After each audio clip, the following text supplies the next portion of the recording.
반갑습니다. 김하백입니다. 오늘은 최근 한 달간 우리나라를 흔들고 있는 한일 갈등에 대한 얘기를 해볼 텐데요. 제가 오늘 하고자 하는 얘기는 이번 한일 갈등에 대해서 일본은 도대체 어떤 시각을 가지고 있냐는 겁니다. 그러니까 이번에 벌어지고 있는 한국과 일본 간의 갈등에 대해서 일본이 가지고 있는 기본적인 시각은 어떠한지에 대해서 얘기해보자는 건데요. 일단 반일운동을 지지하면서 이번 일본 제품의 불매운동을 동의하는 분들의 의견은 간략하게 이렇게 정리할 수 있을 것 같습니다. 그러니까 과거 우리나라를 침략한 일본이 일제시대를 거쳐서 치유할 수 없을 정도의 많은 피해를 안겼는데 그럼에도 불구하고 그에 상응할 만한 보상이나 진정성 있는 사과를 받은 기억이 없다는 주장인데요. 주장의 옳고 그름을 떠나서 어쨌든 많은 국민들은 현재 일본에 대해서 지금 이런 비슷한 감정을 느끼고 있다는 겁니다. 이번 한일 갈등을 바라보는 일본의 시각은 우리랑은 조금 다를 수 있겠다는 그런 생각을 가져보는데요. 과거 일본이 행해왔던 역사를 통해서 저들은 이번 한일 양국이 겪고 있는 갈등을 조금은 다른 관점에서 접근할 수도 있겠다는 그런 생각이 들었습니다.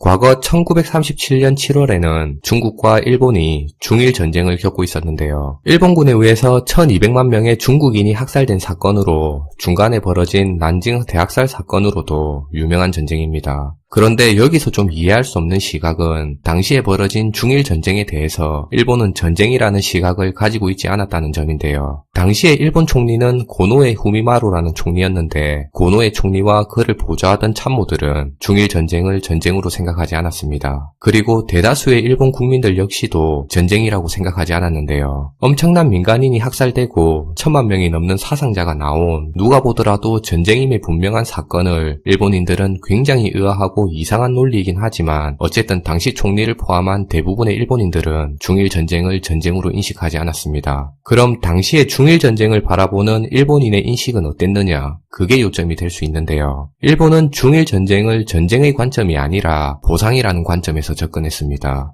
가토 요코라는 도쿄대 교수의 생각인데요. 여기서 얘기하는 보상은 우리가 흔히 남에게 진 빚을 갚을 때 쓰는 보상이라든지 어떤 대가의 지불하는 의미의 보상이 아니라 지금은 쓰지 않는 다른 의미의 보상입니다. 여기서 사용된 의미의 보상은 양 국가 간의 조약을 맺을 때 그 조약의 옳고 그름을 떠나서 어쨌든 양 국가가 조약을 맺었다면 양 국가 모두는 성실하게 그 조약을 이행할 의무가 있는데요. 그런데 그 조약을 위반하거나 어기는 행위가 있다면 그런 행동을 중지시키거나 원래의 규약 상태로 되돌리기 위해서는 실력 행사를 해도 정당하다는 의미의 보상입니다. 그러니까 중일 전쟁이 벌어지기 전에 러시아와 일본은 중국 만주에 대한 일본의 세력권을 놓고 그걸 인정해주는 세 차례에 걸친 협약을 맺었는데요. 그리고 일본이 중국 정부와 맺은 만주에 관한 청일 조약 역시도 일본의 권리를 인정하는 조약이었습니다. 물론 제국주의 시대에 힘의 논리로 맺어진 조약이 무슨 의미가 있느냐 하고 그렇게 얘기할 수도 있는데요. 2019년 지금 현대인의 관점이 아닌 청나라와 제정 러시아가 있던 당시의 시대만 하더라도 아무리 전쟁으로 맺은 힘의 논리에 의한 조약이라 하더라도 국제법적인 관례상 효력이 있던 시절이었습니다. 스페인, 영국, 프랑스, 미국 등의 나라들 역시도 그렇게 행동했는데요. 아무튼 당시에 일본은 중국이 일본과의 조약을 지키지 않아서 원래의 조약 상태로 되돌리기 위해서, 그러니까 일본의 입장에서는 조약을 원래대로 지키기 위해서 싸운다는 논리였습니다. 다소 충격적이고 납득할 수 없는 뜻밖의 인식이라는 생각도 들지만 어쨌든 당시의 일본인들의 생각은 그랬다는 겁니다. 그런데 가만히 생각해보면 당시에 일본인이 중일 전쟁에 가졌던 생각이 지금의 일본 정부도 여전하지 않을까 하는 생각을 해보는데요. 지금의 우리 국민들은 전쟁 및 전쟁 상태론이라는 루소의 논문처럼 일본이 지금 우리나라의 과거 역사를 부정하고 있고 그래서 우리 생존을 위협하고 있다고 그렇게 인식을 해서 한일 경제전쟁의 개념으로 달려들고 있는 모습 같습니다.